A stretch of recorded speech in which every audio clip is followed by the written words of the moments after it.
and welcome to Incorruptible Mass. We are here to help us all transform state politics because we know that we could have a legislature that truly supports the needs of everyone who lives here. And that is what we are here to do, to help you to do. And today we are going to be talking about the legislative session, which is ending in a few weeks. We will talk about the 121 bills that passed. Don't get your hopes too high, though.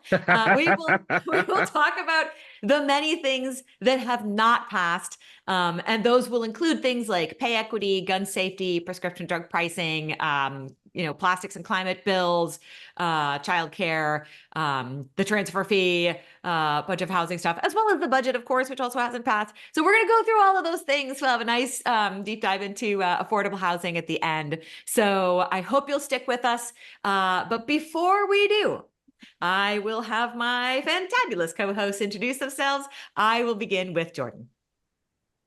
Jordan Berg Powers. I use he, him. I'm in Worcester, Massachusetts. I have many years working in Massachusetts politics and Massachusetts policy. And it's, I'd say it's nice to have all three of us here again. It's been a while. That's right. And Jonathan. Jonathan Cohn, kind of he, him, his. I've been a progressive activist here in Massachusetts for a little over a decade now on various issue and electoral campaigns, and joining from Boston. And I am Anna Callahan, she, her, coming at you from Medford. Done a lot of local stuff kind of around the country, advising folks on local politics for a while. And then with these guys doing state politics for the last few years, super, super interesting. And today we are talking about the legislative session. And we were having so much fun right before we hit record. Jonathan, we love your way of putting this all together. Tell us about the 121 bills that have so far passed this session. Okay. And as a quick update, I was just checking 122, but it's also a good line. So there've been so far in 2024, so not the full session, but just the second year that we're in, there have been 122 bills signed into law. So of those 122, 116 were either about one city, one town, one person, or in one case, two towns. All of those. And by the way, for people that don't know, sometimes these are things like, we will allow the city of, Glastonbury to spend $30,000 to hire a dog catcher, right? Like that's the kind of thing that we're talking about. Allowing a city or town to what some of them were even ratifying town meeting results from a town, or allowing a city to change from a board of selectmen to a select board. Talk about, what do they call it? Helicopter parenting. They just can't let cities and towns do their thing without the state having to stamp approval on everything. Exactly. It's seriously all of these incredibly basic municipal activities that the state shouldn't be taking up its time with anyway. So what are the other six that got signed into law in 2024 to date? We became the 49th state to make revenge porn illegal. So go Massachusetts, 49 out of 50. Oh, that's so embarrassing. They're very proud of that too. They're taking a victory lap on it, 49th. The supplemental budget that was passed that had kind of just fundamentally cruel limits on this amount of time somebody who is without housing can stay in emergency shelter. When they raised funding for it, but when in exchange that Democrats argued with Democrats to decide how best to keep people out of emergency shelter rather than in exchange for raising the funds. Authorizing the state to borrow $400 million over the next 2 fiscal years for municipal road and bridge repair. And then another bill about the terms of those bonds. Establishing a mitochondrial disease awareness day and a week and a mitochondrial disease awareness day, which no shade, I learned about mitochondrial disease from that. So at least it accomplished something in terms of increasing awareness. And then the new one, which is the 122nd, was them passing a 1-month budget to account for the fact that they haven't passed the budget on time. It is truly amazing how little our legislature does. It is amazing. I just want to say really quickly that because they were also they did so much last year, they didn't have to do anything. where in Last fact year, they which passed, is they passed 2 bills of substance last year's. and with the whole cycle that they enforce that is unnecessary, that they enforce, where like all of the first term is always, the first year of the term is always spent having, you know, proposing bills and having hearings on bills and putting things into committee and whatever. Like they never ever plan to actually pass bills in that first year of the legislative session. They can pass bills anytime they want, and especially can. because the hearing process, the committee process have no purpose. They're not doing anything in that time to prepare for passing. They just do that to do that, because ultimately the only process is the speaker wants to pass it and it passes. So at any point they can pass any legislation, just for people listening. Like it's not like a regular legislature where they're like taking in information from experts and making changes accordingly. That's not how it works. It's lobbyists go lobby the speaker, and that's how changes get made. It's like somebody should go to one of those hearings and be like, so great to see everybody again. It's been too long. Years ago, you were there and you were there. Your haircut looks great. I'm gonna do that the next time I go to. Our job here is done. But it's damning that with a full-time legislature that there are so few things in the second year, which we are less than 1 month out from the end of the formal legislative session, that so few things have become law in 2024. When if you were to talk to your legislators at a July 4th parade, they will probably tell you how productive that they've been, but so few things have actually become law. And I just want to thank you to Jonathan for doing all this research and for having Progressive Mass, which you can go to find out some of the other things that they haven't done. But my other favorite one that Jonathan pointed out is that the House passed a gun safety bill in October, the Senate in February, and that still has not passed. Yeah, like it's been months, and that they still have not passed that. It's wild that some committee, like they passed like pay range disclosure legislation back in October. Both of them passed it then. They did it before they went on break. They have a conference committee. Nothing. Yeah. So now we're entering all the things that they did not pass. So no, these are all the things that they have passed, but have not finished individually. Because each chamber has passed a bill, and they have yet to actually. And the way that, as folks may remember, listeners might remember, they're in a conference committee. Whether or not the conference committee is even meeting is not public. So a conference committee was created a long time ago for all of these things. There's a conference committee as well to negotiate final details for the budget that, as I noted, is already late. Do we know that these conference committees are meeting and hard at work to figure out what the details are and why they can't just like pass all, like where they both have good things, why they can't just like pass everything? It's unclear if they're doing anything at all, and they just don't acknowledge the fact that July 31st is when they'll probably just pass the final version of everything anyway. Yeah, if we're lucky. Yeah, we can hope, right? We can only hope. If they somehow don't even manage, as has also happened in the past, where they run out the clock and end up with nothing. Yeah. So I think, and the other thing, some of the other things that they, some of the other things that one chamber has passed is they don't have any real plan to address healthcare. They try to take this victory lap on this very small, tiny hospital oversight and reform, which is really just to fix the fact that they were doing no oversight over a system that has now collapsed. And I the collapsing is when they finally acted, but the nurses were sending alarms when this system was closing beds, needed beds, and there was no oversight. There was no reform. There was no hey, we should do something. They would call the corporation and say, don't do this. And the corporation would be like, we don't care. We're going to do whatever we want. But, your state reps would all say, they'd say, hey, well, they'd get on, it was printed in the press and on the local news. I called the CEO and said, we need to keep these beds. And they would be at the rallies for the nurses, and nothing would happen because they didn't do the thing they actually have, which is oversight through legislation.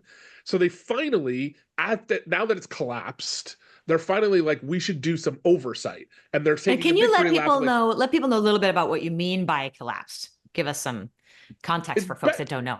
The system is a for-profit. It's a for-profit hospital system that relied on federal money from COVID to because it was taking so much money. It was trying to make so much profit. It's was still profitable. I think that's important to note. It was profitable, but it wasn't exponentially profitable. So if it made a little bit of profit and it made a little bit of profit, it wasn't making even more profit. And so therefore it wasn't meeting investors' demands. And so they filed for bankruptcy. I'm also going to give a little bit of just COVID context here because my Yeah. sister's a doctor, and what she talked about is that early in COVID, when no one was going to the doctor anymore for anything except for COVID, right? Because you did Right. not want to go there and Right. catch the disease. So what happened was they weren't doing any optional procedures anymore. They weren't getting people to come in for checkups. They weren't getting people who, really should have been coming in to check on their, sort of the diseases that they had that were ongoing and to get the care that they needed. Even those weren't happening. And this is how they make money. And so what was happening in these clinics and hospitals is they started furloughing people and they started firing people. And so during COVID, there was like a insane sort of mass layoff of nurses and doctors and administrators because there wasn't the most profitable part of medical care in America, which is these optional or semi-optional visits. They collapsed. They were not happening anymore. And so they fired a bunch of people. And then we were in a huge bind because obviously COVID is happening and now we don't have doctors and nurses and the pipeline wasn't big enough. And so we were in a bind, and then they started being, crying and asking for bailouts. And now the federal government had stepped in at some point to provide them with some funding so that we weren't like completely without enough doctors and nurses for the healthcare needs of the communities. This sound like, this is my understanding of it just through the lens of my sister who, works in a private clinic. And so this is, again, like with the schools that we talked about last week, just having a total inability to fund what they need right now because of the federal funding is ending. It's a similar phase that because of COVID, there ended up being a bunch of things that happened, ended up being a need for federal funding. Federal funding came in, and now we are in, a real problem as federal funding is starting. But I do think it's important to note that stewards, a lot of the money is going to executives. It's a for-profit system, Yeah. so that's also what's different from our schools, Yeah. which are totally dependent on dollars from the tax dollars. Like stewards, if it was managed well and wasn't a for-profit, was a non-profit or owned by the government, would be fine. It's the private ownership ultimately of something that's healthcare that's ultimately the problem in this process. Right? Like, which is also why they were like firing everybody, Right. at a time when we obviously needed to have doctors and nurses. Like they were just like, nope, don't have the profit, get rid of them. Right, exactly. So it's so they have some oversight of this, which is a good oversight, it's a good change, but it's not the sort of change to the system that any of us would imagine when they again are going around in their press releases and so forth talking about, oh, they're doing though they don't say we're doing a steward hospital oversight review after we failed. That's not the bill they say. They'll say we're doing healthcare reform that's going to impact healthcare. And people might mistake that for saying, oh, I'm going to get better healthcare or it's going to cost less. And it's important to note that neither of those things will happen in this process. What will happen is if a system is on the verge of collapse, there'll be better systems in place to stop that from happening. That's basically it. The Senate has again passed a good prescription drug bill to lower pricing, and the House will not pass it. It will never pass it because Ron Mariano is owned by corporations. He might as well have a suit with all the NASCAR logos of all the people he's bought and sold by, and he's bought and sold by pharmaceutical corporations. So that will never leave the chamber, even though my guess is a majority of the people who you've elected would like it to pass. This one person will make sure it never does. And I think that's important.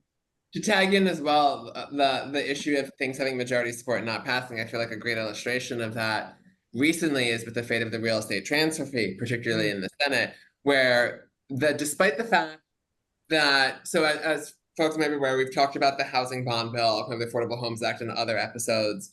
And that even though the governor included, and it wasn't a great version of it, but it was still kind of a local option for communities that want to put small tax on high-end real estate transactions with money dedicated to affordable housing to be able to do so. And even though it got out of committee, the House Ways and Means and Senate Ways and Means stripped it out at the last minute before their vote out of like a deluge of real estate industry lobbying.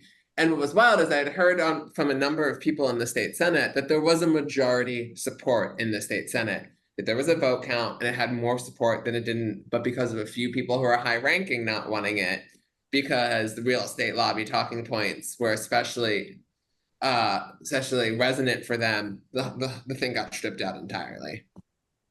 And none of this is actually on public record, I presume. Exactly. No. So this is one thing as well that when it speaks to, this is kind of a quick aside, is many of the times in the US Congress, people may occasionally hear of a committee in Congress doing a markup of a bill. And that means that they're actually in a room and they're voting in committee on the amendments to the bill. Democrats will have amendments, Republicans will have amendments, there will be votes.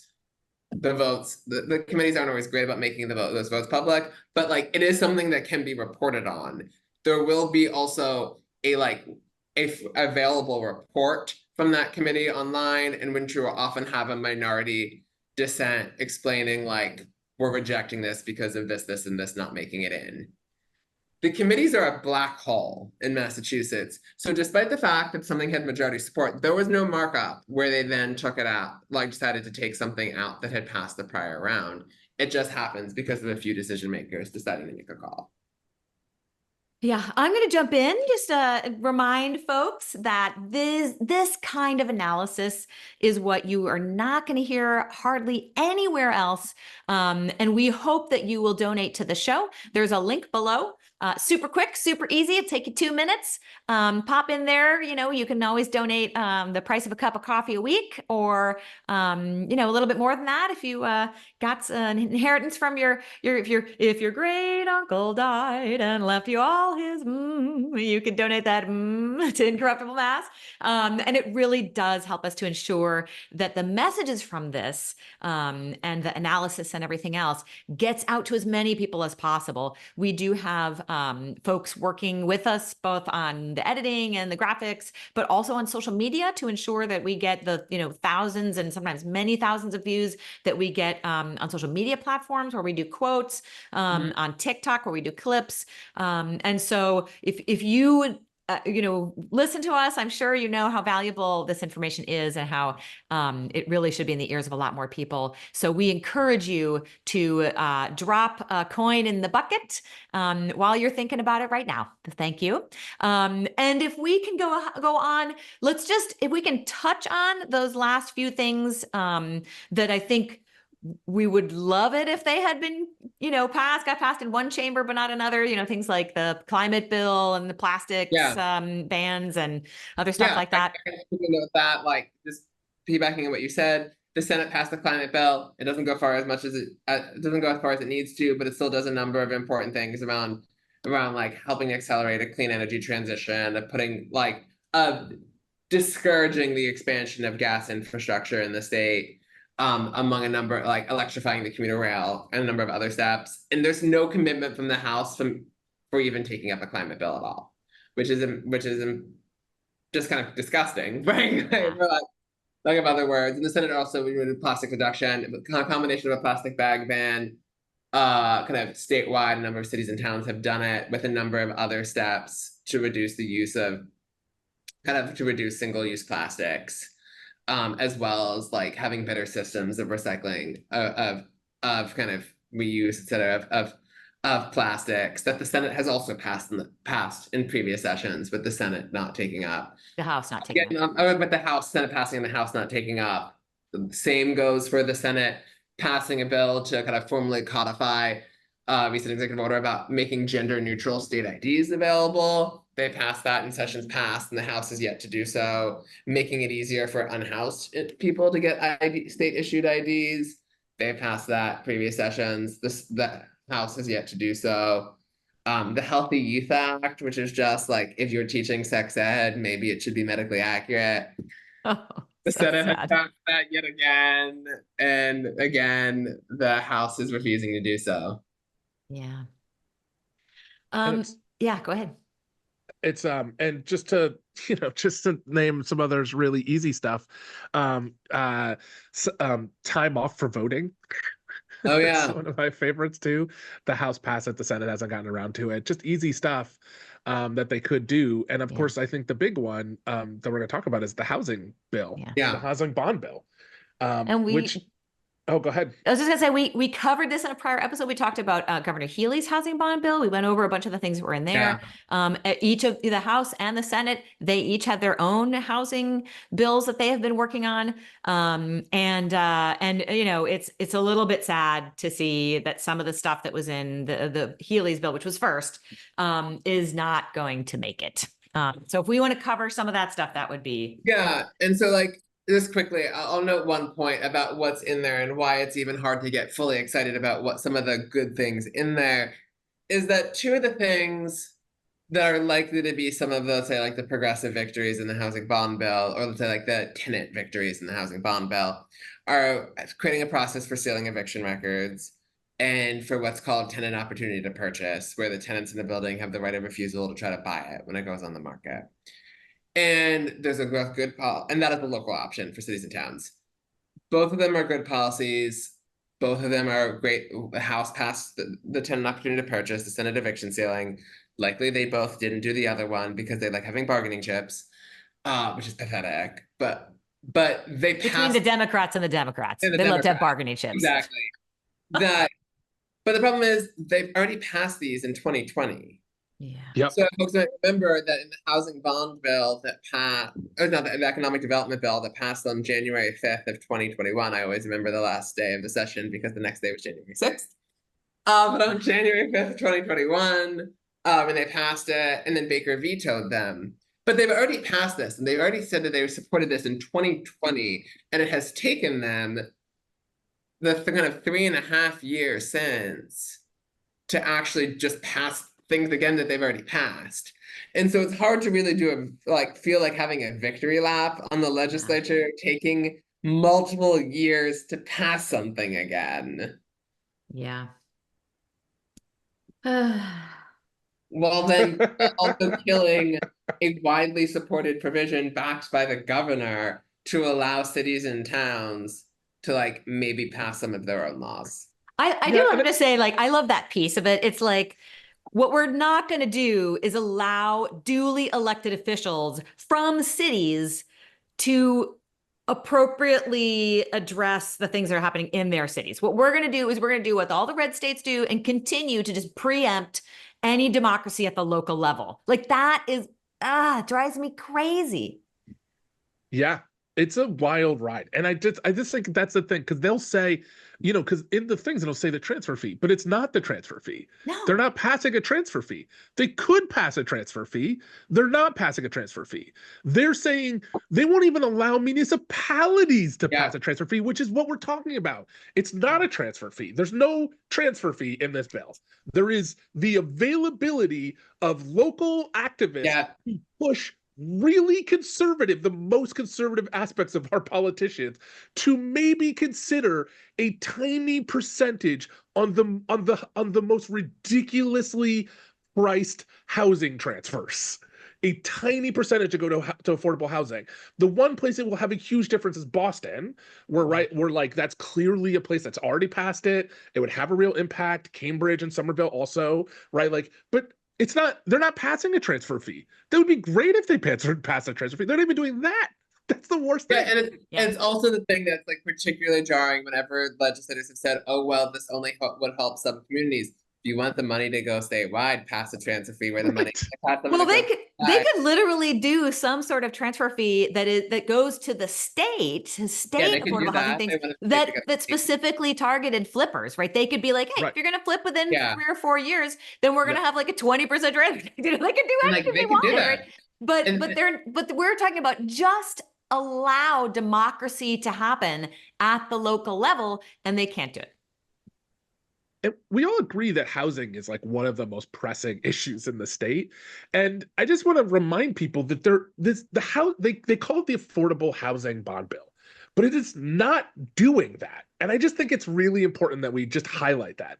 It is a public housing bill. It is a bill mostly to allow Maura Healey to take out credit at the time where interest rates are the highest they've been. We're going to take out more debt rather than just taxing at a reasonable level and spending money accordingly, right? Like, is what they should do rather than doing the grown-up thing. We're going to max out credit cards to pay for public housing because they have not done that in so long. And the public housing piece is critical because what they've done to poor people living in public housing should be a crime, the way that they've disinvested and allowed this to get as bad as it is. So they're going to put money into that. That's the majority of the bill. There was these other pieces that were going to help fix some of the problems, and they've stripped it. The things they put in were either things that they had already passed, which are good, but like already passed and should just pass. They shouldn't be in a bond bill. And then on top of that is this allowance of municipalities to do this sort of legislating, again, of small technical changes to taxation to get at the spending that we all agree we need, which is more affordable housing. They won't even do that. They won't even do that. And instead, they were like, Maura Healey was like, we'll let the local people do that in some very small occasions. Can't do that. And then on top of all of that, they're still taking a victory lap calling it affordable housing. And it's a lot of just like technical support, money into things that already exist. These are not things that will trickle down, which is really what they're talking about, to the realities of affordable housing in the ways that we think we need. Like, I'm not going to say, yes, you'll get a project here. You'll get a project here. You'll get a couple, you get 20 houses here, 10 houses there, right? It's not going to be nothing, but it is not the sort of big policy we need to affect this big problem we have, which is that it is wholesale unaffordable to buy, rent, or live in Massachusetts. It's why it's particularly jarring when I've seen people talk about it being like a generational transformative bill. It's like, it's a totally fine bill. It is not generational. It is not transformative of the housing sector. It does nowhere near enough. It is not doing, it is doing a mix of decent policies that will not go far enough to address the unaffordability of Massachusetts. And just to be clear, one of the parts of the victory lap that the Maura Healey did was around her rich people tax bill that she did, where part of it was to create housing, right? So she's like, we're going to create 40,000 new housing.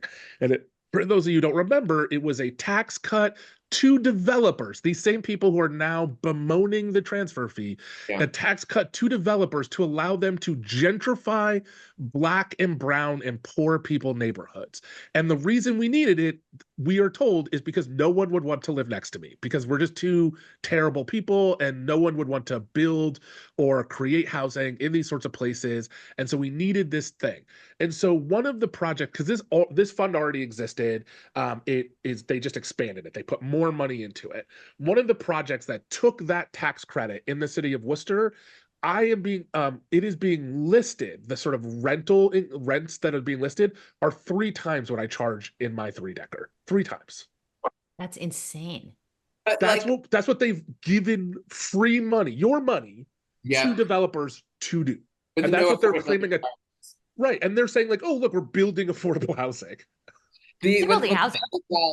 When thinking about that, right, is the way of seeing the legislature's rejection of a transfer fee in their like almost unanimous love of the HDIP program, which is what you're talking about, is the HDIP program is how do you bring people with high incomes into lower income communities? And they love that. But a transfer fee, which is about how do you allow middle or lower income people to be able to live in rich communities? No. It's this like fusion of NIMBYism and real estate self-interest at the same time with the transfer fee, because real estate industry doesn't want to pay any more money, and like kind of a NIMBYism that doesn't actually want to see any of those people nearby fuse on allowing on rejecting a transfer fee. And I just think remind people again, it's racism. What you're talking about is racism, because they hate, we are like, people like they clutch. They're just like, oh, you can't call us. This is racism. This is how structural racism works. What you're talking about is fundamental structural racism. This is how it looks. This is what it looks like. This is what it feels like. This is what our Democratic legislature is doing. It is enacting structural racism. And in that sense, it is generational. It will certainly continue to have a generational effect on people in this country and in this state. Well, I'm gonna let people know we promise we will keep our eyes on the session, which is going to end at the end of July. We'll have a we'll see, right? We'll see if they're late on everything, as they sometimes are. But we will be back. We will talk again once the session has ended about what, things got swept up at the last second, and give you an update on that. But we appreciate so much you being with us. So thank you everyone for listening. Please pass this along to your friends. Please donate to the show. And we look forward to chatting with you all next week. Hey there. Thanks so much for watching us on YouTube. Please like and subscribe. And it would be amazing if you would also subscribe to us on your favorite podcast player. Just look for Incorruptible Massachusetts wherever you listen to podcasts. Thanks so much.